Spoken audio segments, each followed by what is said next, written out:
So ఇది పొట్రానిక్స్ brand నుంచి నేను కొన్న మరొక అద్భుతం అన్నమాట ఇది. సో దీని పేరు M-Port 3A అని ఉంటుంది. ఇది వచ్చి మనకు 200 పడి ఫైనల్గా ప్రోడక్ట్ అయితే ఇది. సో ఈ 3 డాంగిల్స్ కాదు, రిమైనింగ్ ప్రోడక్ట్ అనమాట. ఇది వచ్చి USB 2.0 వస్తుంది, ఇది వచ్చి USB 3.0 వస్తుంది. ఆ పీసీ క్యాబినెట్కి ఫ్రంట్ సైడ్ 2 USB 3.0 ఇచ్చాడు, బ్యాక్ సైడ్ వచ్చి ఒక 4 USB 3.0 అండ్ రిమైనింగ్ వచ్చి USB 2.0 ఇచ్చినాడు. కాకపోతే ఫ్రంట్ సైడ్ మనం 2 పోర్ట్స్ ఉన్నందువల్ల కనెక్ట్ చేసుకోవడానికి కొంచెం ఇబ్బందిగా ఉండేది. ఈ డాంగిల్ ఒకటి తెప్పించాను, కొంచెం ట్రస్టెడ్ బ్రాండ్ కాబట్టి. ఇందులో నేను ఒక బ్లూటూత్ డాంగిల్ ఒకటి, కీబోర్డ్ డాంగిల్ ఒకటి అటాచ్ చేసుకున్నాను.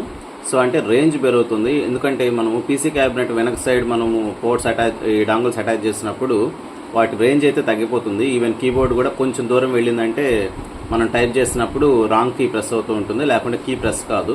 సో అందువల్ల ఫ్రంట్ సైడ్ ఉండాలన్న ఉద్దేశంతో